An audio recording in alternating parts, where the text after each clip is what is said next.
we got to the top of the dance club, and it was like 300 dudes, all jam packed in there, and there were guys in like leather speedos they look like Demolition from WWF, and they had like the leather straps and shit. Yeah, that was the like Power Ranger villain looking dudes at the gay bar I went to, man. And one of them had the like cop hat.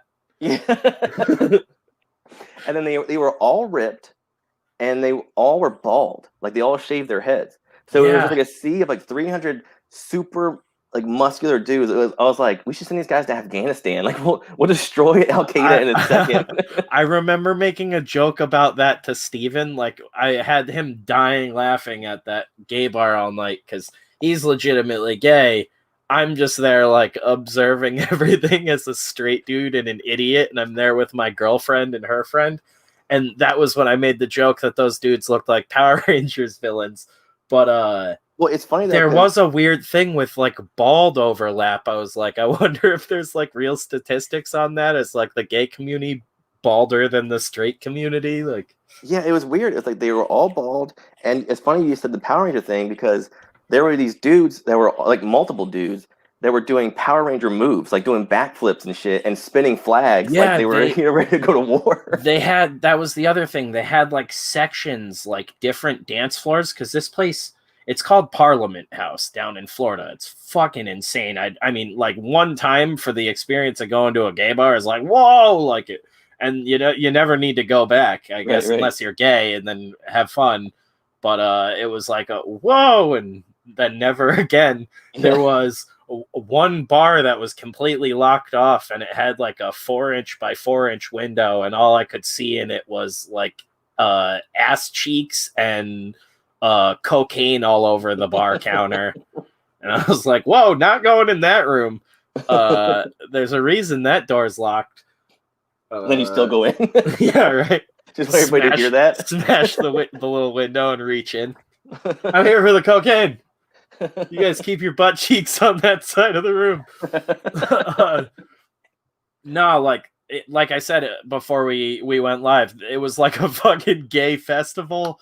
There may or may not have been Boy George or a Boy George. I keep wanting to say imposter, impersonator, as if I'm like angry it wasn't the real. That's what I was there for, was the Boy George. Yeah, the gay bars are definitely like more than what I would have expected. Like I thought, like remember Police Academy? There was always the gay bars like dun dun dun dun. And there's the one in the closest thing to it I would say is the one in Nightmare on Elm Street is that? Is that 2 or 3? There's a gay bar? There's a super gay Nightmare on Elm Street. It's the uber gay Nightmare on Elm Street. It's got a final boy and he's uber gay. Like Freddy's just got dildos instead of knives. Dude, the whole movie, like if you don't pick up on it, it's like you might be into dudes. like it's insane. And like there's like a documentary and stuff on it now, and people are like, how? Like what? I was like, no, this was like obvious from the get-go. Like Top Gun just has like kind of like gay bro dude stuff in it, but you can be like, that's not like outright gay. Like that's like borderline. This Nightmare on Elm Street is extremely gay, and I was like, good. It's still a great movie, but I'm like, how anybody was like shocked. Like that there was a whole documentary that sort of needed to explain that to people. And I think the actor sort of came out afterwards, but it was almost like this actor's coming out story in the middle of a horror movie. I think that's why it's such a big deal now. I think I have to look it up real quick. I think it's Nightmare on Elm Street 2. But yeah, gay bars definitely exceeded my expectations. You know? Oh my God. Somebody sent me RoboCop yesterday, and it was just RoboCop with a dildo gun, and he was hugging a naked, burly, hairy dude and holding his butt. And I just clicked on the image at first, and I thought it was another fucking ridiculous thing from you or Kevin, and I can't even remember who sent it to me now. It was just like, why are all these gay memes coming my way lately? Yeah, we still got to release our RoboCop comic strip. Yeah, Nightmare on Elm Street 2, Freddys Revenge, I think it is. Yeah, it totally is. Like the poster for the movie is like the main kid like hugging a girl, but he in the mirror he sees Freddy's claw and like a skull on his face, but it's like that was supposed to be a nod to like he's not into this girl. And then one of the kills in the movie, there's like a guy chained to a wall and Freddy's like scratching his back. You said this is number 2, right? Yeah. And 2 was with the guy, not Nancy. Right? Yeah, it's a final boy.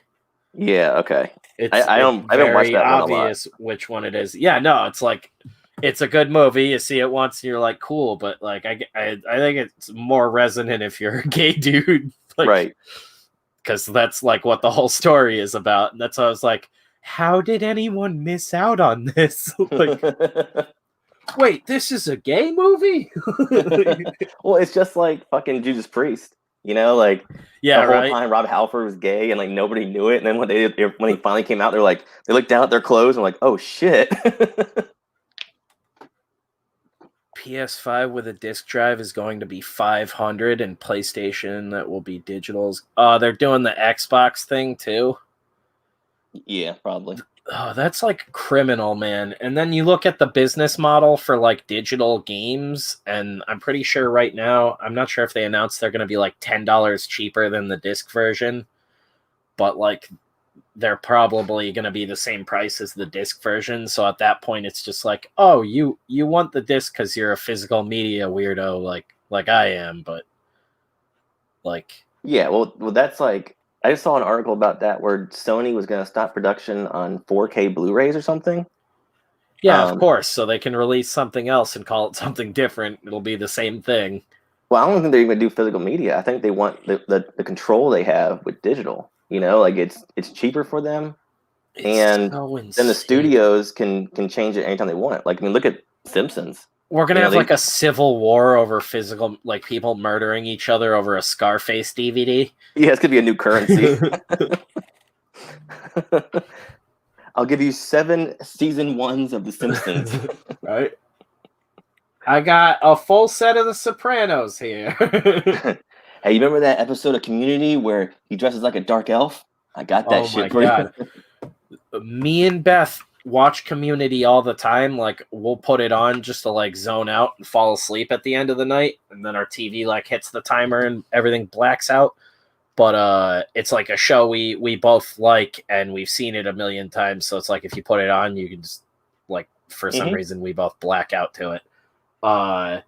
We were watching that episode the night before it got taken off, and we knew nothing about it. That was like my first experience with like censorship directly in my life. Right. Like ruining entertainment for me. I shouldn't say my first experience with censorship, but yeah, I was like, what? Like, it's so strange. They've been doing it to a bunch of things. Like I think The Office recently they did something with that too. Yeah, I heard something about that too. And then I wanted to talk to you about starting to plan out we'll both watch movies, like a specific movie, and then we'll get on here and we'll talk about it. I don't know if you drink, but I will drink. Yeah, you can drink all you want. Rant about movies. You can drink all you want. You don't drink much? No, I'm not really a drinker. I mean, I'll drink, like, I average 1 or 2 drinks a year. Oh, damn. Yeah, and it's not anything like, you know, how dare you, Spencer, you fucking heathen. It's just I never really liked drinking, you know, so I had to get like the fruitiest drink I could find. Jeff loves cocaine. Yeah, I'm not really into drinking. I'm more of a heroin guy. Uppers and downers mostly. Like, I'm in Florida now. Speedballing is huge down here still. We like frogs. And thanks, Ashton. Appreciate it, dude. Take it easy. You're not missing much. Watch the replay. Just like, oh, God. Why was the opening the last half of a very clearly long conversation about gay bar excursions? So anyway, this is how I got now. That's my next comic. I'll write about my night at the gay bar with my girlfriend and now semi-famous drag queen. Oh, man. Yeah, I'm like writing notes right now, trying to figure stuff out for this imprint, see how things will go. We got City of Rot live on Indiegogo whenever you're watching this, now or in the future. Back that sweet that sweet meat. Are we announcing any upcoming streams we're going to be on right now or no? We're going to be on with Shay on Friday. Shay Zombie, Red Valkyrie. I think that used to be her name. I don't know if it still is. Shay, though. She's great, and she invited us on, which is really rad of her. I believe that's at 8 o'clock. I have it in my calendar and everything. I'm just nowhere near that right now. Need to reach out to some other people. Hopefully can get on with Dan and dick around.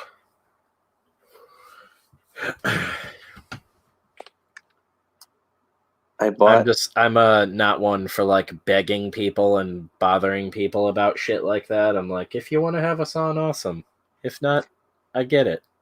Yeah. And I gotta deal with like hundreds of other people doing that constantly. I feel like every time I get into Twitter now, I see like 100 new people making comics. I'm just like, we are in the Renaissance again, man. Like, yeah, I've been messaging a few different people. And it's always awkward just trying to figure out, like, how do I say this without looking like I'm trying to take advantage of you? You know? So I'm like, what? How does anybody ever get an ego in this industry when I'm like, literally, like, everybody else is doing everything at all times, and like, yeah, there's so much kick-ass stuff all around. Like, how you can think you're like fucking cool. I'm like, yeah, you might be cool, but then that means like fucking a lot of other people kick ass too. Like, right. It's crazy. This is definitely a positive thing. I probably sound like I'm bitching, but like Thinking Critical just put out a video. I haven't got to watch it yet about how indie comic sales are through the roof right now. Yeah, right. And just even if the sales aren't good, the fucking quality of books of just everybody like, oh yeah, we need to make more kick-ass stuff. Like we need to. I hate saying elevate, but that's like the easiest way to explain things, describe things, is just like take it up to another level. I was like completely out of it on the Alterna stream last night and did quite possibly the worst pitch for City of Rot ever. And someone still backed it, I'm pretty sure. I think we're up to 37 now. Yeah, we are. Yep. But I thought that was hilarious. I was like, to the max, just like spacing out. You're just throwing out like 80s buzzwords. Cowabunga. Yeah, you would have thought I was having a stroke. Tubular. You're just widening it. It's like really quiet. Dude, for real, my brain was just fried. I sat at the drawing table like all day yesterday just dicking around with that cover. And you know, like the thing. Figuring out different stuff, and then they were like, yo, the stream's going live, and I was like, oh crap, I forgot all about this. And then it went live. They're absolutely killing it. That too, I gotta mention that if you're watching this later on or right now and you haven't already, check out the Alterna Back to the Presses Indiegogo, because that is insane. Like Pete, that shit is so stressful, like doing all the balancing and figuring out what's the best way to like deliver the book and everything. Mm-hmm. Not literally, but like the actual final product and all that. But Pete just had like so many cool ideas. I've been begging for the sketch covers forever, and we finally have a printer that can do them. So like those are widely available. Voidwalker is one of the first ones to have a sketch cover, which is going to be awesome. Like I was so stoked for that because I'm like one of the guys behind the scenes that has been like sketch covers forever.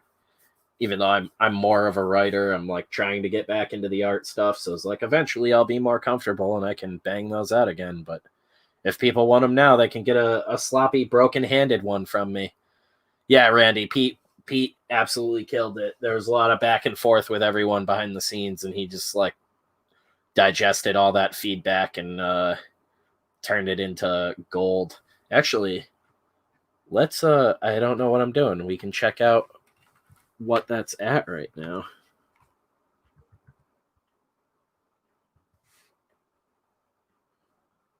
I also what's it called? Fixed my search bar so it doesn't go to Bing anymore. Oh, nice. They can actually use it. Yeah, right.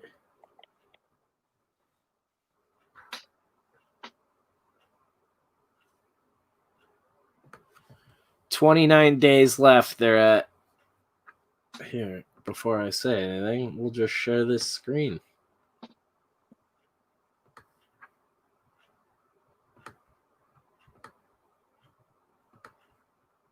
I feel like when you use Bing, it should change the screen to say, "Are you sure you meant to use Bing and not Google?"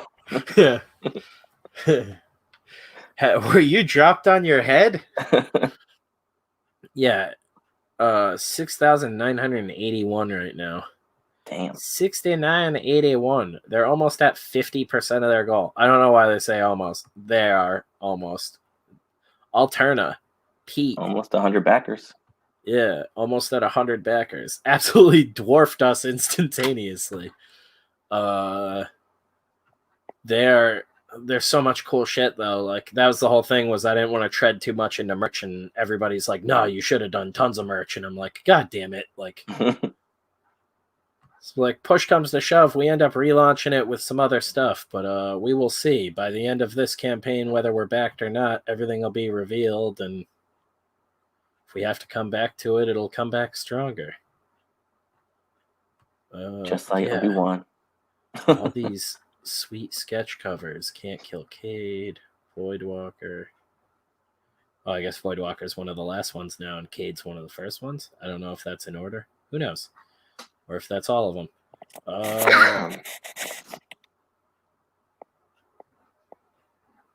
I think it's hilarious, too. Pete just put random art I had up on here. That horrible Liberator sketch. All the books. Actual Roger, Blood Realm, Can't Kill Cade, The Chair. Clint's Downcast. That's going to be red. Gods and Gears. Came out on a Wednesday. Legend of Log, Mighty Mascots, Mr. Crypt. Mr. Crypt and Baron Rat. Red Koi, T-Bird and Throttle, Tinseltown, Trespasser. Unit 44, Voidwalker, and the XII. Excuse me. Damn, man. That's all of it. And that is it the 12 or is it actually XII? It's both. No, I think it's supposed to be the 12, but he always calls it the XII because it's easier to find it. Look it up that way.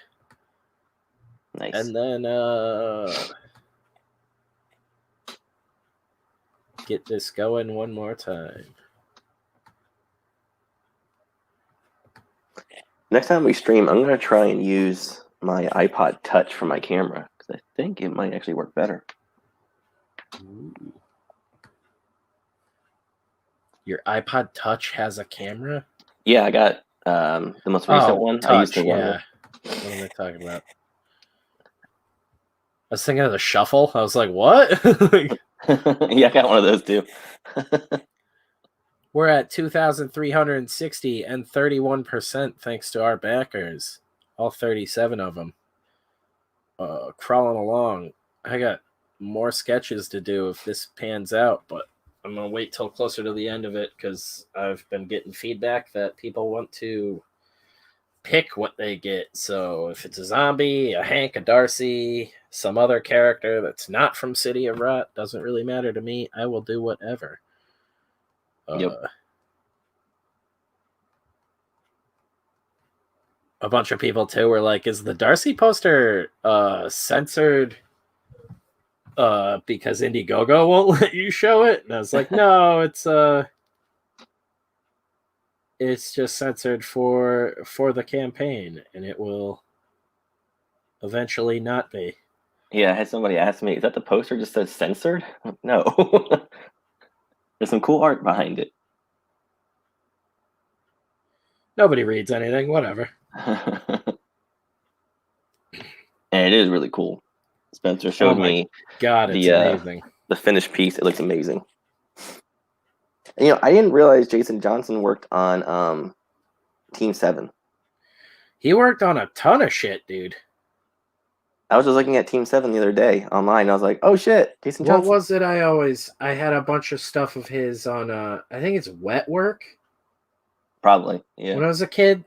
Again, my memory of my childhood is fucking scrambled eggs. Like remembering, it blows my mind with friends that can like remember exact issues and stuff. Like Dan can do that like crazy, and I'm like, I can't recall any of that anymore. And I think it's like, brain scrambled eggs. And then the last 10 years of my life, I've only like read things in like trade paperback form. Mm-hmm. So it's like a lot of these things I haven't owned in single issue form since I was like 10 years old. I was looking through some comics I have in trades, and I kind of hate it. Like I love floppies. Floppies are still so much better. That's the whole thing too. Is like the people hate on staples, but I'm like the lay flat aspect of it is like the best part, that you can read a comic anywhere, and it's not like a gimmicky thing. I'm not like shilling comics. That's just always been.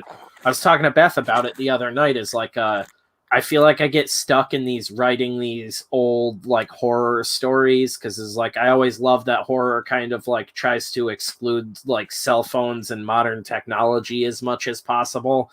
And just kind of leave you in this time capsule of like a moment in history where like kids still read comics, and we all still had fucking like tree forts and shit like that. And like, shit wasn't so complicated, or I guess so simplified.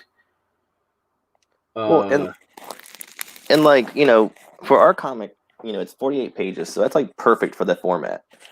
But I have comics like, I was looking at Punk Rock Jesus yesterday by Sean Gordon Murphy, which I don't think is a very good story, but I just love his art. And that thing's like, I don't know how many pages, at least over 100, And like, there's so much stuff I keep missing when I'm looking through it, because it's so thick and the spine doesn't allow you to fully lay it flat, So it's like, oh, I totally missed this detail that he put in there. So like, you're missing out on a good portion of the art. Yep. So like, you gotta really, if you're gonna do this kind of trade, you gotta do it like with ours, like a 48 page or a little bit more. I'm actually doing notes right now, because I was like, oh man, I wonder if we could figure out some sort of model eventually, like TKO did. Mm-hmm. But the difference with TKO is, I think where they faltered is they spread themselves out really weirdly. Is they have the digital price is kind of weird, but like it's in order to make them money digitally. So I get that for the artists and everything, and I guess they take care of their artists very well, from what I've heard. But the floppies and the trade version that they do, they like change the sizes up. So I think the trade is like a prestige size. I own 2 of them, and I think they're slightly larger, like European trades. Like an album, European. Yeah, album. Exactly. I love that format too. Yeah, it's a cool format and everything, but it doesn't fit in with everything else for the most part. And a lot of people hate that, unless they're like diehard. Like the UK guys normally love them, so you'll probably get a bunch of sales over there. But my biggest thing was, could we do something like a prestige trade with back matter and stuff like that? Maybe samples from the script and like a breakdown from pencils, inks, colors, whatever, stuff like that. Just the prestige edition trade. That's, the 48, say using City of Rot as an example, the 48 page one shot with a bunch of back matter and everything like that. And then you do, we go through the printing partnership with Pete and Alterna, and you do City of Rot, since it's a 48 pager, you do it split into 2 parts. So 24 pages and 24 pages, and you do 2 newsprint issue versions of it. But then the customer, when they buy it, they're getting the trade version and the 2 newsprints. Right. That's cool. And you do it like a bundle like that. Like, I think that would be really cool to eventually have that be like the model for our little imprint. Because it's not going to be this like, oh, we've got monthly comics coming out and stuff like that. We're not worrying about press releases. I like how, like, if you're familiar with Ebon Press does it. They're another horror imprint, but they do a bunch of licensed stuff. Like a lot of Lucio Fulci licensed stuff. Yeah, I'll DM you their Twitter real quick. They do a lot of cool stuff over there too. But I wanted to do something like that, but just not focused on like licensed horror properties. I want us to be able to do our own, create our own stuff and bring in new guys. But I think that'd be a really cool format where it's not really like an upcharge. You're paying like at retail, you're paying that $15-20 for the trade or whatever. And then you're also getting the floppies with it. Right. That's really cool. I like that. If we could find a company to do like a cardstock slipcase like TKO did too, that would be even cooler, because then you just get the trade and the issues like all safely slid in and sealed. Well, isn't that also part of Pete's campaign too? Like you get like a case? Yeah, he's doing like actual. I don't think they're acrylic. They're almost like a Trapper Keeper sort of comic size binder. But they're specifically made for comics. Like, they're super popular at cons and stuff. I see people carrying them around all the time. Nice. But these are like Alterna specific ones, and he went all out with the inserts and everything. So there's like, I think you can buy them as a set and get like all of them. Jesus, my throat is thrashed today. But yeah, I thought that'd be really cool. And eventually, we have City of Rot from you, maybe Camp Rainbow from me, Crimson and Alabaster with Mateus, and like slowly just build this lineup where it's like we're like a Blockbuster for horror comics, where you come in and it's like, oh, I haven't read this one before, I can grab it. It gets shipped straight to me. Yeah, it's awesome. I like that a lot. It's a really cool idea. I think it'd be cool to do bundles. Maybe do like one like sort of like merch item with each one. Like City of Rot would be cool to do like the gang rocker patch with them or something like that. Yeah, it'd be perfect. And then the trade paperback version has the Darcy pin up as just a pin up in the back of the book and stuff like that. I would love to know how some of these newer companies like TKO or Allegiance and stuff are actually doing in sales. Yeah, I mean, TKO was basically funded out of pocket by that, what's his name, Z. Yeah. With all his Gotham money. So good for him. I don't know his story. What's the Gotham thing? He wrote Gotham. Oh, he wrote the show? The show. He was like showrunner on it, I think. Oh, was it? I only watched like a handful of the first few episodes. I think it was the later seasons when it becomes like a crazy mess and people hated it, but he was getting paid for it. Did you ever watch it? I watched like some of it, and I thought it was corny as hell from the get-go, but yeah, I just remember seeing like the Batman costume they came out with in last season, going, ugh. I just feel like I'm getting harder and harder to please the older I get. That's the what's it called? Sturgeon's Law. Comic Book Girl 19 was talking about last night on her stream, where it's basically like you come to the realization that 90% of everything sucks. So, there's really only that 10% that you can enjoy. Yeah. You're looking to freebase that 10%. Yeah. Just put it in my veins. Yeah, Ebon Press does stuff. I think they do like VHS cases with theirs too. Oh, that's awesome. Yeah. So they do, and I think they're like actual VHS cases. So like they did the Maniac licensed comic, and they did a VHS case with it. So if you own the Maniac VHS, you could like swap it out. Yeah, they do these slip covers. The Maniac comic has a foreword by Eli Roth. Hmm.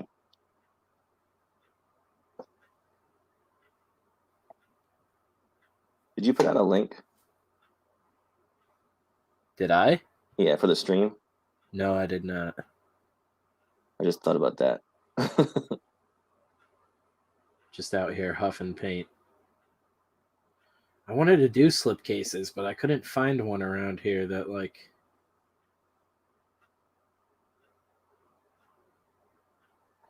wasn't obnoxious. What do you think about that Bad Idea comic company? I was just talking with someone about that the other day. I think their PR is a bad idea. Yeah, I agree.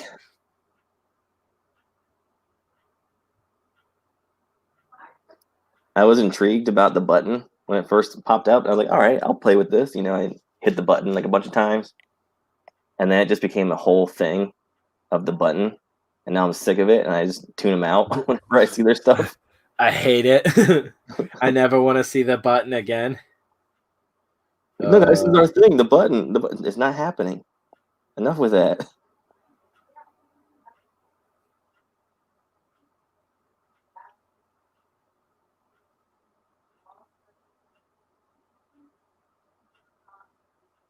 And the only thing I know that they have is a comic book with Louis LaRosa. I don't even know what else they're offering. They just posted something with what's his face, Lapham the other day. Oh, David Lapham? Yeah. And someone else. They got a couple gnarly artists. They're kind of doing the TKO thing and just getting like big names and then going crazy. Damn, I'm trying to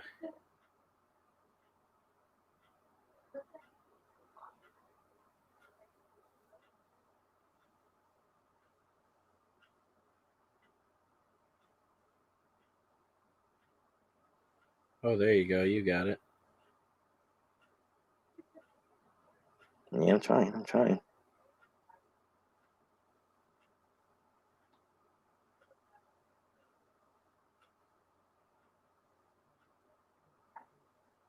We need to do a stream about Mighty Ducks news because there's been all kinds of stuff coming out.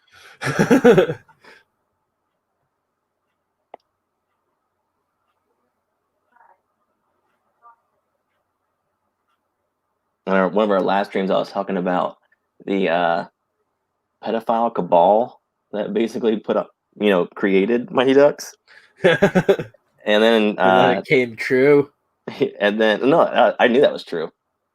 And then I talked about how Goldberg was a drug addict and homeless, and he recently was in therapy and stuff, and has been like 6 months sober, got some new teeth. And then the most recent thing was that Brock Turner, I think his name is, who was the rapey kid. No, he was. I don't think he was the one that was raped. I don't know if they ever said. Oh, that wasn't that kid who got off on rape. Oh, is that? Oh, wait. Didn't he have the same name? Oh, wait, no. I don't. Let me see, because I know what you're talking about now. Yeah, that was Brock something. Brock something, yeah.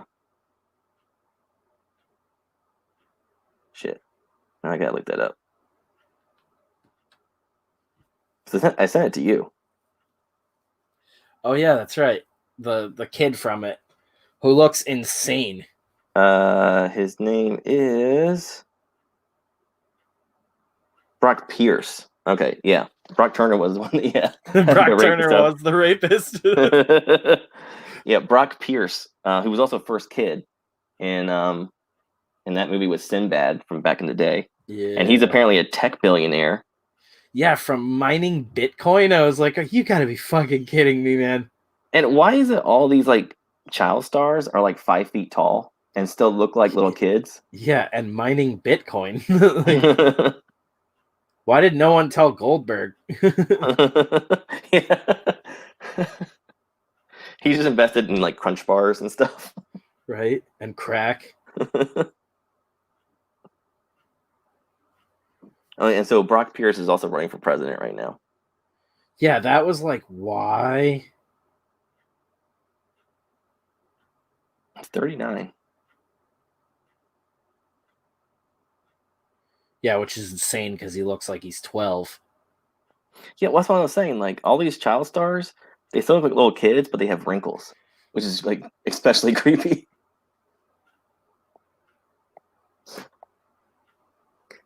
And first kid was shot in McLean, which is like a half an hour from my hometown of Manassas. They shot at Tyson's Galleria, which is the rich person's mall. They have an FAO Schwartz there, which is pretty awesome. But it's one of those malls like, the stores are like Burberry and Gucci. It's all like the richest, nicest stuff. So when you walk in, you're like, it's are they going to kick us out? You can't afford. Yeah, like you walk in like, they're going to kick us out of here. They know we're poor.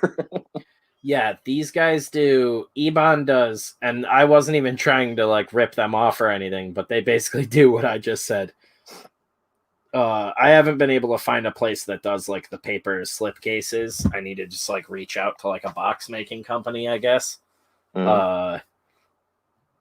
But they do, it's like the comics in a set, but they're all floppies in a set. And then this one comes with trading cards, an enamel pin, and some other stuff. It's only issue 4, but it's 3 comics altogether in the bundle, including 2 variant cover versions. They're limited edition. I think they only print like 500 of each book, something like that. It's $80. Whoa. And they sell out like regularly. Like they send them to YouTubers and stuff to review them. Ryan Wynn, Jeff A.O. Schwartz. I like that. That'll be my next name.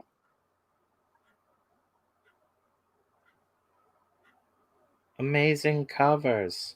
You ever been to a FAO Schwartz? Yeah, I went to the one in New York when I was like 16 during a photography field trip. Oh, that Kevin McAllister went to? Yeah, I got fucking down. Nice. I think, isn't that one in Big too? Yeah. Where he's dancing. Yeah. I danced on that fucking keyboard. My big goofy ass. You and all 800,000 other people that day. Yeah. We're doing the thing. Oh my God, I'm like Tom Hanks, said me and every other dad that day. Not that I'm a dad. That came out wrong. Robert Loggia doesn't get enough credit for that scene. He was great in it. He was like 60. Everybody's talking about, Tom Hanks. He was like 30. He danced his heart out. Yeah, and he died. Robert Loggia. Damn, they got a ton of books now. The robot is a bug.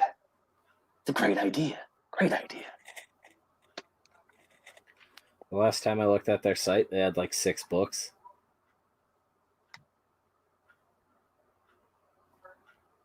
Madness, I tell you, madness. Yeah, but I feel like that would be a really cool setup. After we get the campaign figured out and everything, I am just going to be knuckling down and working as much as possible at the day job and putting money aside to get the imprint up and running as quickly as possible. Because I want to make that a reality by next year. Cool. Especially with all the shit that happened this year. Like, oh my God. Not that I'm leaving Alterna or anything. Like, I'm still going to be doing all the Alterna stuff, but I want a little place where I don't have to answer to anybody other than the guys I do comics with. The guys and gals. It's the other thing. I'm talking to some new artists, man, and god damn, there's all these people that are like, I want to break into comics, that are fucking amazing and just evidently aren't making comics. So I'm like hitting people up and figuring out the future. Well, yeah, everything's possible now. You know, like that's the great thing about crowdfunding and just all the things that are available nowadays is that you really don't have to go the traditional route. Yep. Like, I honestly think if Mitch had done a crowdfund for that and was like, we're crowdfunding Allegiance Arts, he would have killed it. Mm-hmm. Like, he should have done issue 1 of Red Rooster. And then when that happened, just fucking fulfill that and then be like, hey, we did really well. We're going to start an imprint and we're doing an Indiegogo for that. And you can get in on everything ground level. It's going to release in Walmart, but it'll also get shipped directly to you. He would have fucking cleaned up. Mm-hmm. That's like where he went wrong, and it is in his delivery. I don't think Mitch is a bad dude. I'm hoping they fucking come out of it. They just keep getting slammed. Like, but yeah, I understand why some people are angry. Other parts of it, it just sucks. Like, they got fucking railed by that dude they did the interview with. Why am I yawning? It's 5:30 in the afternoon. I've been up for like maybe 6 or 7 hours at this point. Yeah, that interview sucked. Yeah, that was just really like weird article. It was like the guy who interviewed them wasn't even paying attention. Yeah. I mean, it didn't even seem like an interview. It was just more like he was writing about general things. Yep. It's like, hey, I forgot that I don't like these people I'm interviewing. So yeah, halfway through the article, he's like, "Oh wait, I don't like these people." Yeah, here's all the things that suck that they do. Like, here's all the sucky shit that I hate that they like. Like, I'm like, what kind of interview is this? And now I'm going to rant about Trump for a whole paragraph that has no connection to the story. Yeah, this is like how I write when I'm drunk, guy. Like, how did you publish this? It's like, I hate you because you like things I don't like. What? Like, how do people have so much time for this shit? That's where I'm like, we're clearly not doing that bad as a country. I'm not getting political or anything. I fucking can't stand that shit. But my mindset has always been, my point of view has been, we clearly can't be doing that bad if everybody has time to bitch on Twitter about it. Yeah. Yeah. It's like, I've never seen a homeless man under a bridge tweeting about his anguish. Like,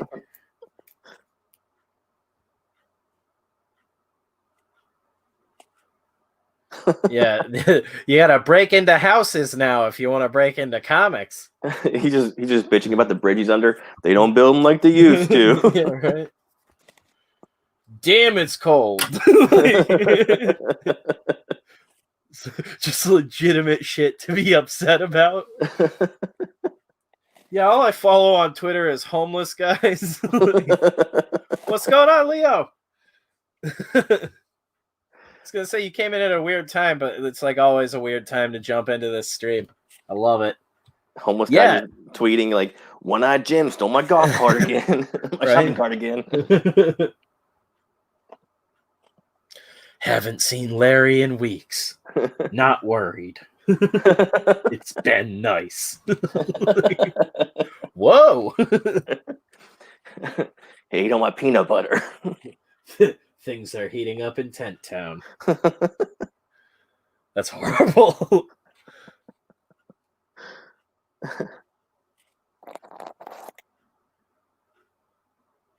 Exactly, Ryan. That's the whole thing, too. I feel like if you're doing a company, you can kind of be like, okay, here's our flagship title. You can do a tier for like, here's the imprint shirt.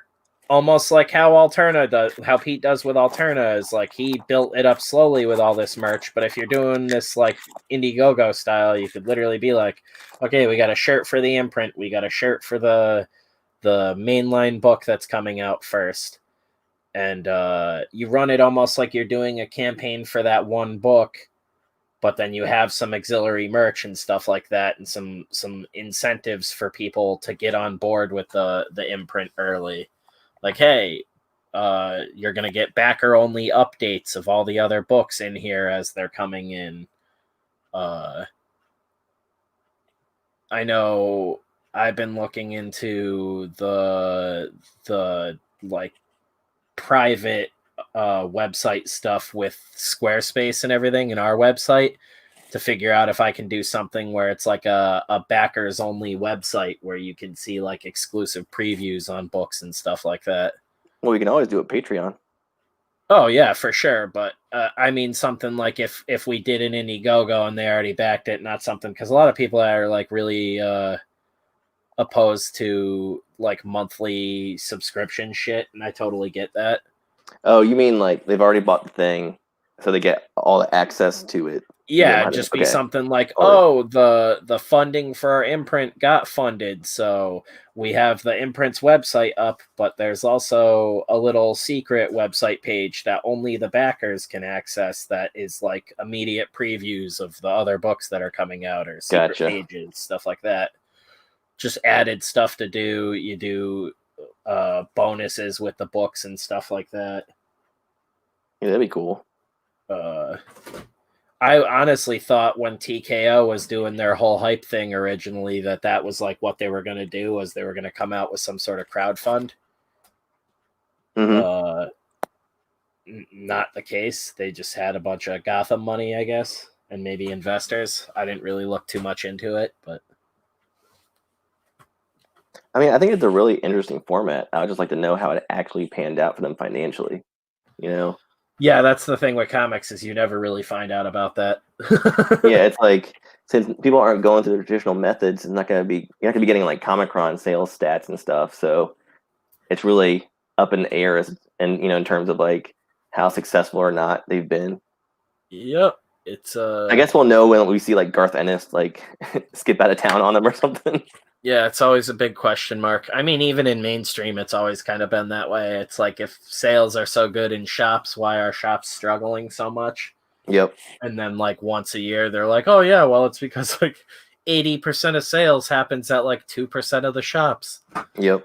And then like, oh, okay, that makes sense. So like that's why they like hoe out Midtown comics like crazy and stuff like that. It's like most people don't know they even have like a comic shop in their state. Yeah.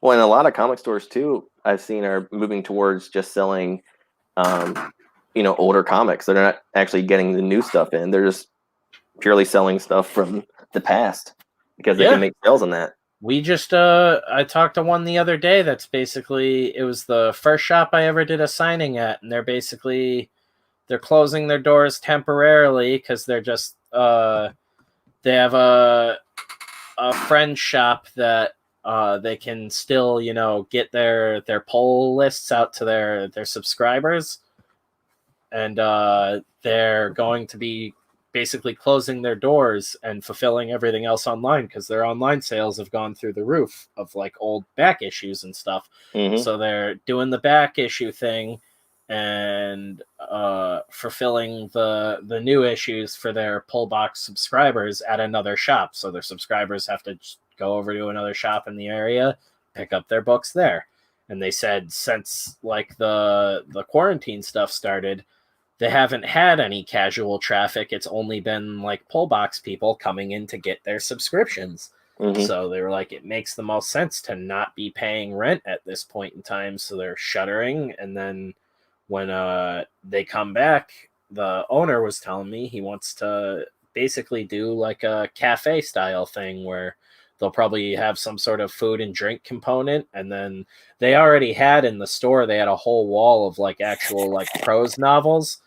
And those sell decently well there too, but they had to do that just to diversify. And then they started getting manga too. And manga is like what flies for them, I guess. Yeah, that's the huge seller right now for everything. But yeah, they're going to be doing a more like boutique sort of setup. And I think that's brilliant. Like if we had more places like that where it was like a kick-ass coffee shop with comics, or like I always thought it'd be cool. Do like a fucking like a restaurant or bar with a comic shop. Like you have like a front end. Just rip off Cracker Barrel, but it's fucking comics instead of weird kitschy shit. Well, it's like the place in the Kick-Ass movie. Remember they go to the comic shop, but it was also like a burger place. Exactly. But yeah, like that was one of the things. A million of those. But remember when that article came out like not too long ago about how comic sales were like going through the roof? But when you actually look at the numbers, it was like 90% manga and like Scholastic, and then the other like 10% of what was like the actual like superhero DC Marvel comics. Who knew comic sales were through the roof if you sold them comics in school? When the kids could trick their parents into thinking they're spending money on shit for school. Well, and Clownfish did a thing about that too, where they were saying how basically when they have the book fairs and stuff, they kind of dictate what's going to be sold there.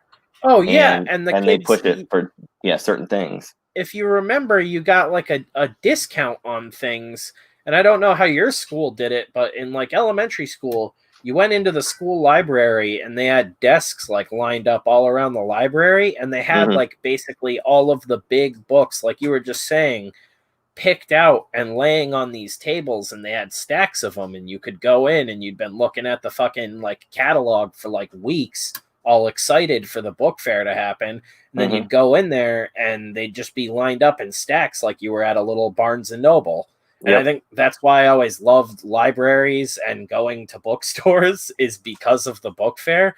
And my mom knew, like, me and my older brother both loved reading and loved books. So like my mom back in the day, like, we were broke as hell, but when the book fair was coming up, my mom would save up a bunch of money like a badass and fucking send us in there with like $30 in the 90s, and I'd come home with just a shitload of dumb books.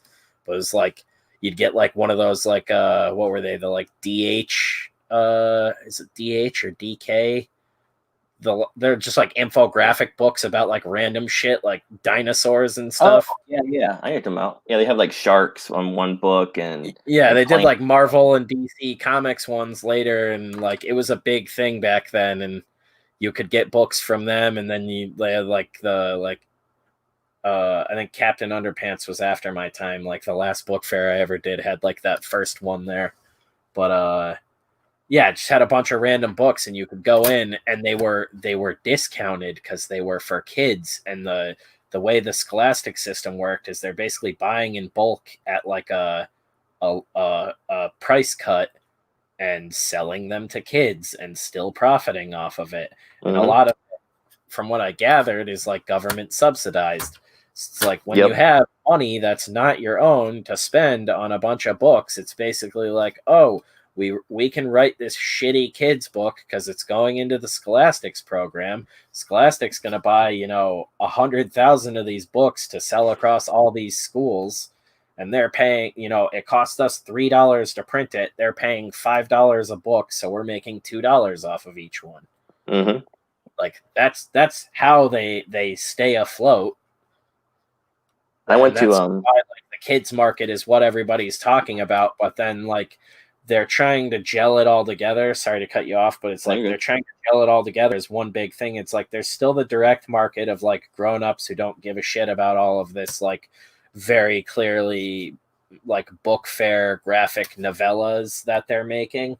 They call them graphic novels for the kids, but it's like a fucking 40-page book that's like not really any sort of story. It's just like, here's teenager versions of things. Oh yeah, like the Batman one where he's like in high school and stuff. Yeah, it's just weird. There was that one the other day that everybody was talking about of the black guy who was like harassed in a dog park. They made like a comic about it. Oh, he's wasn't he like an inker in comics himself? He's like an editor, but like an editor. Okay. Why are you making comics about that shit? That shit bummed me out when I saw it the first time in real life. I don't need to see it for a second time in the fucking form of escapism I'm trying to escape real life with. I'm like, oh my god. 1, 2, Karen's coming for you. They're going to make a fucking Holocaust book, and I'm just going to stop comics altogether. Jesus. I went to a Christian school, so we didn't really have any like cool books like Marvel or anything like that. What we would get, You we did went have. all the way up through high school. You went to a Christian school? Yeah, I started in kindergarten and went all the way through senior year. Damn, man. And you got the Jewish Jeffrey name. What a throw off. Yeah. All the way through senior year. Damn, man. I did it, well, technically Catholic school. What, 2 years? They kept trying to move me ahead years in like preschool, basically. And I was like, nah, this ain't it, Chief. And then my parents got divorced. And my mom was like, you don't need to go there anymore. You can just go to normal kid school. Normal kid school. Yeah. You don't need to go with those freaks. My parents were in like some weird dilemma where they were like, they thought the other one was more religious than they were. So they were like, we have to go to church. It's like, that's great. And that facade was like noticeable at like 5. Like weird. When mom's not around, dad talks about how much he hates going to church, and when dad's not around, mom does the same thing. Like, mom's not around, dad's watching that Playboy channel a lot. Oh, we had a scrambler box probably in the middle of the night, but he's watching crazy ass horror movies and action movies with my young ass all day. My family isn't like super religious or anything, but they're all Christian. And I was always a quiet kid, so I guess they thought it would just be better for me to be in a smaller school. But like I had friends, like I had one friend that wasn't allowed to watch Ninja Turtles because his mom thought they were demons. Oh my god, dude. That's what I mean. Like that's why I made a joke last night on the Alterna stream. I didn't know Rob Geronimo was also left-handed, but anytime somebody brings that up, I'm always like the devil's left hand, because that's what the fucking the nuns used to say to me. You got the devil's left hand, Mr. Desmond, and then slap you with a ruler on the hand. It's like, what the fuck? This place sucks. I'm like 6. Like, I'm just a little kid. Yeah, I had friends that when I graduated high school, they were only allowed to watch G-rated movies. At least Gargoyles throws out a bit of a demon vibe. Like I feel like they're like running around on screen like, don't do drugs. Gargoyles is awesome. Yeah, it's such a great show. Pretty dark and adult. Like I love Gargoyles, but that show always had one of my favorite scenes ever in a cartoon, where Xanatos' right-hand man, he was making this potion, and it turns things into, I think it was like stone, and he needed to test it on flesh because that was the only way, see if it would work. And so his right-hand man literally puts his right hand in there to test it. And so forever in time, his right hand would be stone. It was like, that's so fucking badass and dark that this guy just sacrificed his hand for his master. To the end, dude. I think you're right. I think it is stone. I need to rewatch that. Is that on? That's on Disney Plus, right? Oh yeah. Mm-hmm. Yeah, I need to just rewatch that. I was waiting around. I watched Mandalorian season 1 and then didn't watch anything else on Disney Plus since. Shit, we should have titled this Mandalorian stream. We gotta start titling these things like really clickbaity. Yeah. Gina Carano? Question mark? We gotta get her off the screen, man. The fappening? Oh man. Ryan had friends that couldn't wear black shirts. Holy shit. Oh man, we wouldn't have been friends. Yeah, like my parents let me watch like anything. My mom literally was like white shirt and a tie all the time for fucking school. My mom would literally say like, "Hey, this stuff's not real, right?" I'm like, "Yeah." She's like, "Okay, you can watch it." Like, I used to play Mortal Kombat, watch horror movies. My dad did pretty much the same thing, and Child's Play still fucked me up with dolls. Like I can't. Yeah. Still to this day, dude. Like if I'm in a room, that's why I'm like, I want to go to Clown Motel because it's like dolls everywhere, and that's like my road trip from hell. But I think it'd be hilarious. Right. But yeah, I remember seeing Child's Play at 5 years old, and I taught myself how to remove the door off of my closet. Like that's how passionately I was terrified. Do you remember Teddy Ruxpin? Yes. I had one of those, and in the middle of the night, he would talk to me. And so, like, one night, I took a toy sword I had, and I just stabbed into pieces. About this? Yeah, I told my mom came in the room, and she was like, she saw him with like his eye popped out and everything. And she's like, "What happened?" I was like, "He was speaking to me in the night. I had to fight him." Yeah, my little brother had a toy like that. It was like this bedtime Bubba thing. I don't think it became really famous. Now I need to see. I think that's what its name was. It had like a flashlight in its hand, and it would say all this weird shit to you. I think you were molested. No, it was this weird ass. I think it's supposed to be some sort of bedtime Bubba bear. I guess it was supposed to be a bear. I'm about to share my screen. Ryan is dropping gold right now. I gotta show you this thing real quick, and then I'll read that. Sorry. Yeah. This fucking creepy thing. Oh. So it's got a little flashlight in its hand that would light up. I went to a Lutheran school from 4th. Damn, you guys put in way more time with Jesus than I did. I did it was like pre-K and I think kindergarten, and then I did like a week of 1st grade and was like, kill me! Take me, God! Although I went to this gnarly Sunday school that was like cool as hell, and if you crush shit on all your worksheets, you got candy. Nice. Which is probably why I'm fat now. I'm fat for God. That's how they get to convert you. They just keep giving you candy. Dude, I'll believe whatever you want me to believe. Hooked on candy from a young age, and keep them Snickers coming. Yeah, I was just about to say, still love Snickers thanks to Jesus. Wait, you got nuggets? Oh shit, it's over. I learned so fucking much about like the Bible in general just from my love of candy. This thing though, I wonder if there's like video of it. So this thing has like a flashlight on it, and it would light up, and it had a little button on the flashlight you could hit, and that's what would trigger it talking. And it had like, I want to say like probably like 20 different like sequences it would do just like randomly. And one of them was like, well, what do you want to do? And it would say that just randomly in the middle of the night all the time.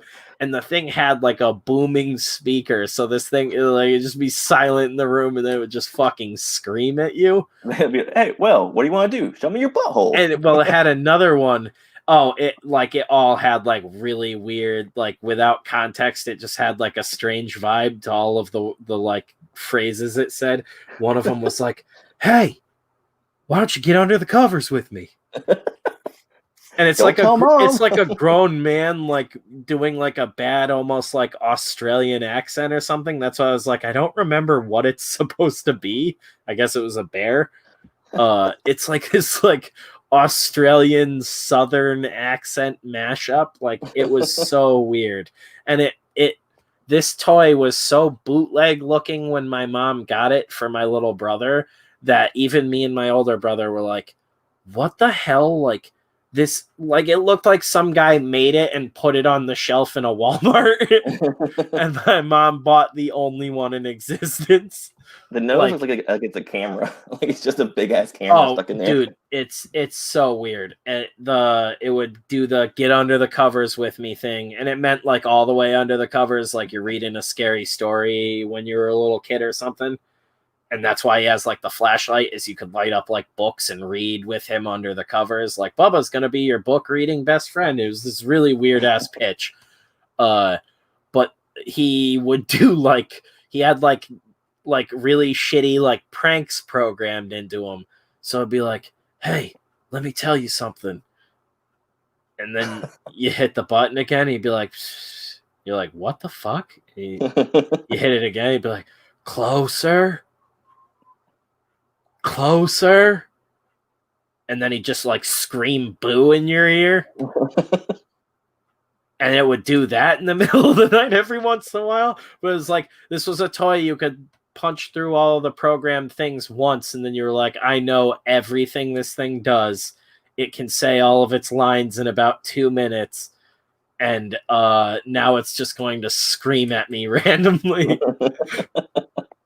Like, the button you could, like, blow on and it would go off. So we will, like, put it up on, like, a table at one point, and it would just start going off in the middle of the night. I think finally he, like, put it in the closet under a bunch of shit, and you just hear it, like, muffled saying things. I'm gonna kill you, bitch. Right. Better get under these covers. You can't quit me. Well, what do you want to do? Let's do it. Let me give you a massage, but don't tell your mom. Well, why don't you take my pajamas off? What? I gotta.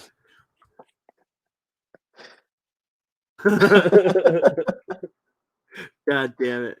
Oh, bedtime Bubba commercial. This is the juice I need to squeeze. Bubba's like, you need to quit teasing me, kid. Take off them damn pajamas and get under that blanket.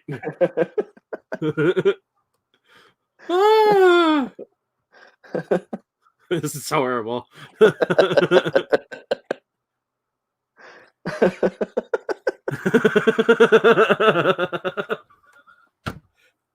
We're a terrible influence on each other. Okay. And that's why you should all back City of Rot. Oh, damn. I don't think I shared audio, so we got to do this again. Share audio. God, I hate that setup. Why wouldn't you just assume that I want to share audio unless otherwise? Yeah. Such a weird feature. All right, cool.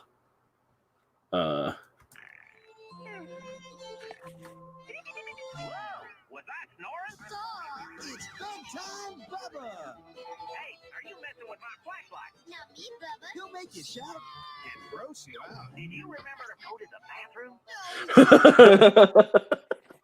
What's that? I'm scared. Hold me real close. Yeah, there. Bedtime, Bubba. Hold me real close. And then he'd be like, closer. Closer. Boo. It's just like, what the fuck? My little brother, though, was like 4 and loved that thing. I love the random suggested on YouTube right now. Like, I've just been watching kids shows all day. Dude, if you like Bedtime Bubba, you're gonna love this. Did you remember to go pee? Let me watch you pee. It's that Adventures of Mark Twain shit. Ah! Yeah, I don't remember how we got to that other than the fact that I'm terrified of dolls and Chucky from Child's Play. Well, that was not so buddy. much anymore. It makes me laugh. For Chucky right there, my buddy. Yeah. We were talking about school. So I was saying I went to a Christian school. Oh, yeah. How we were all raised by Jesus for a little bit, but Jeff was raised by Jesus a lot of it. Kindergarten through 7th grade, and it sucked. Yeah, see, similar experience as Ryan. Damn. Yeah. No, it sucked. It definitely sucked. But at a certain point, it's like I was going there so long. Like, what's the point of leaving? Yeah, like, all my friends were there. 90s was like the last bastion of that. I feel like too. Like, I feel like a lot of families were falling out of that around the same time my parents got divorced. Were like, fuck this. I mean, I hated school. I thought school was the worst. I had teachers lie to my face and lie to my parents about shit. Like, they were just fucking with students. Like, dinosaurs were made up by Steven Spielberg. Oh, we did have speakers come about dinosaurs and tell us how, they were only like 10,000 years ago. The nuns would whip them. And then we had like abortion people come in, and Jerry Falwell came to the school. We had a lot of shit going on. I'm getting some strange follows lately, but I'm cool with it. Getting followed by like people who run like esports teams and shit. Like, Bubba is friending you now. I'm like, if that has anything to do with the drunken late night streams with Kevin where we play Call of Duty, I'm getting scouted. What was it again? Bedtime Buddy? Bedtime Bubba. Bedtime Bubba. He's like, hey Spencer, long time no see.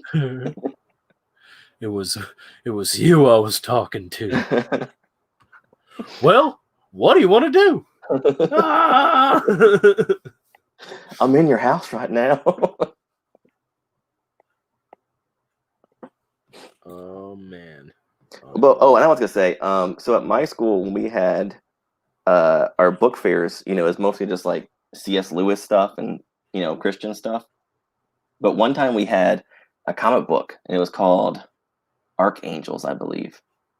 And it was like a 90s extreme style Christian comic of these like superhero angels. Like one dude was like Japanese and he had like samurai sword, and the other dude was like this long flowing brown hair and he had like a broadsword. That sounds amazing. And they just fought demons, and they had crosses on their feet so they could like kick the demons with the cross and stuff.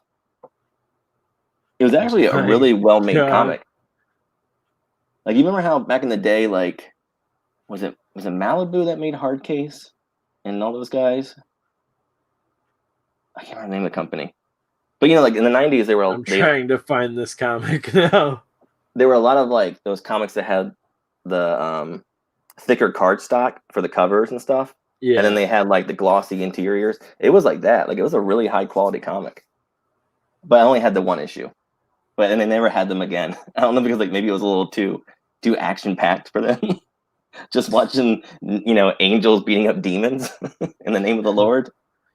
Oh my god, that's amazing. Had crosses on their feet for kicking demon ass. That sounds like something they went to like a bunch of like 5th graders at a Christian school and were like, all right, what's cool? Yeah, if you just Google Archangels Christian comic, you'll see it. They apparently have a bunch of them now.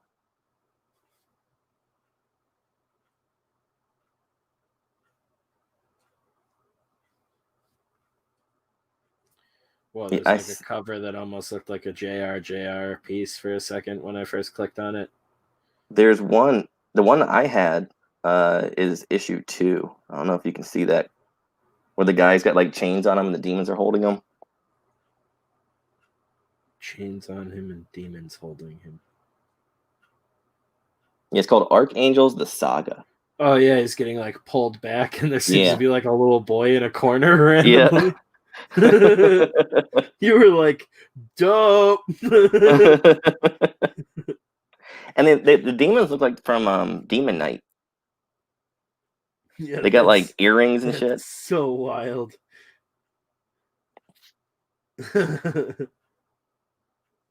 This book looks all over the place. Can you share screen so everybody can see? It looks like 8 different artists did the art for this series. Yeah, it's like every issue is a different guy. Issue. I was looking it up on my phone. Here we go. Oh my god. Oh yeah, and Satan looks pretty wicked too.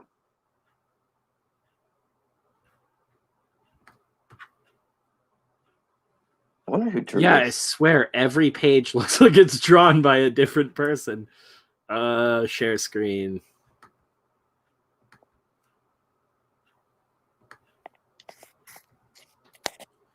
The crap we stumble into here. Yeah, look at Satan. All right. Devil boy. Yeah, so this was the cover you were talking about right here, so everybody can see it. The little boy in the corner. They should have just made him the corner box. Corner boy! He had a night with Bubba. Yeah, but see, this looks like somebody's first comic. Like, this looks like something I would draw. It's definitely a little bit wonky, but it's like 90s cool to the max. I would say it's Beast. And then it looks like someone else drew this all together. Yeah. That one has like a real Liefeld kind of influence. Yeah, there's like a lot of Liefeld, and then there's some where I saw some pictures that almost looked like they were aping from Joe Mad. This is like a completely different guy who looks like he went on to actually have a career. Outside of Jesus Comics, I should say. Oh, hi, Pickle. My cat up here to lock the keyboard, I guess. Can you click on the one in the second row of, like, go to the right? One more? That one right there? I got a cat in front of me, so it's extra hard right now. Pickle. Lay down. Yeah, I don't know what year this came out. Maybe 95? Because it's very 90s. Oh, for sure. It's like right before coloring really like exploded too. Yeah, like all the digital coloring and stuff. Like that last bastion of like anyone or everyone having no idea what to do with digital coloring, and then they were like, "Oh wait, I get it now."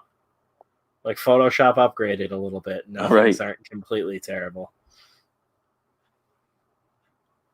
There was that weird period in the 90s where just everything looked bad. Like, my cat is just right in front of the keyboard now. Can't do anything about him. Yeah, when digital colors first came out, I mean, they were pretty atrocious. And it ruined a lot of good art. Oh, yeah. Pickle, what are you doing? Yeah, that's one of the funniest things I've ever seen. So we'll have to figure out a movie to both watch and come back to. If anybody has any ideas, comment in the chat. I was going to start rewatching the Friday the 13th again because it's about that time for me. And it's perfect for what I'm working on. I just rewatched Jason Lives not too long ago, and that still holds up. That's still a really good one. I was thinking maybe rewatch the remake. Oh, yeah? Because the remake is fucking ridiculous. I don't know if you saw that or not. Yeah, I have it on DVD. Yeah. Pickle, what the fuck are you doing? Go. I mean, as for remakes go, it was fine. You know, it wasn't as bad as like a million other ones. It's no Dawn of the Dead. No. Zack Snyder's best movie. Yep. But yeah, as far as like, I mean, way better than Texas Chainsaw Massacre 3D and all the other bullshit that came out. Oh yeah, I completely like void those out. I watched that Leatherface movie, the most recent one they put out. That was terrible. Yeah, they're all pretty bad. It's funny too, the remake they did like in the early 2000s with Jessica Biel. Yeah, and Arlie Ermey and stuff. Like that one wasn't terrible. Like, no. And like, leave it alone. Ermey was great. Like he was the best part of the whole movie. Yeah. And the guy that like one of his last roles? No, he didn't die till recently. I thought he passed shortly after that for some reason. No, he had like TV shows and shit he was doing. Oh, okay. I thought he passed after something stupid like that. But then the guy that played Leatherface was pretty good as Leatherface too. Like he was a big imposing dude. Yeah. Like he was in a bunch of shit too. He was in oh fuck. I think he was in Batman Returns. Oh, wait, you're talking about the new one, Leatherface? Well, the one from that movie. Oh, from the remake. Yeah. He was in a bunch of football movies. I know that. You can look it up. Oh wow, yeah. Leah Ermey only died 2 years. Why did I think he died right after that? He tried to kill him. Disney Magic Kingdom's video game was the last thing he worked on. What did he do for that? Oh, probably a voice for Toy Sarge. Soldier. Yeah. Yep. God damn it.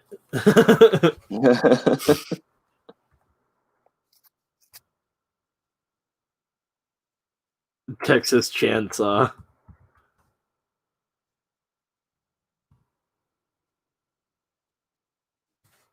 $2003 that was. I couldn't remember for some reason. Brynny Yarsky is the guy. Like I was really 13 when that came out. What the fuck? Damn, he's 51 now. We're all getting old. Yeah, that sucks. Oh shit, he was Zangief in Street Fighter. I didn't know that. Wait, The guy that played Leatherface. Scott No. Martin Gershon? No, Andrew Briniarski is the guy that played him in the 2003 movie. What? I'm on the 2003 one right now. Are you sure? Yeah. Eric Balfour, Jessica Biel, Arlie Ermy, and oh, his voice. I'm a drunk ass. I didn't even realize he had a voice in the movie. Yeah, right? That's that's the only credit listed right now for Leatherface on the one I'm looking at. What's his name? Andrew Briniarski. Bryn. Oh, that's right. They gave him like a real name in this one, Thomas Hewitt. Yeah, he was in. I'm right. He was in Batman Returns. He was in Necessary Roughness. That was an awesome movie. I always loved that. Any Given Sunday. He was in that shitty Some Kind of Hate movie that Beth just watched a couple weeks ago. What the fuck? He was in the Lobo paramilitary special. I don't even know what that is. Burn Notice. Oh, he would have made a good Lobo in real life. He was in an episode of Firefly. He was in the classic Rollerball. I was just about to say, dude, fucking Rollerball. I can't believe, yeah, Zangief would have been the thing I knew him from. I liked him in Batman Returns because he tried to do a Christopher Walken impression to Christopher Walken in the movie. Amazing. He's like, Dad. Oh my god. Big burly dudes to murder people for 90 minutes of enjoyment. The best fucking concept ever. It's like, we're just making a slasher imprint. Everything's a slasher comic. Oh, I think I'm gonna wrap this one up though. I should probably figure out some dinner. Maybe get back on later. Yeah, I'm available tonight, so Yeah, when I have back on, we can do that. Writing some notes and stuff while we've been talking, so figuring out these imprint things. What I'll have to put aside. We're gonna do it though, Jeff. I'm gonna go find me a bedtime Bubba curl up with. Order one on eBay. I didn't even think to look at the price. That's how traumatized I am. Or Tinder. Yeah, right. Well, thanks for watching, guys. Thanks for hanging out, and maybe we'll be back later tonight with some more madness. Take it easy.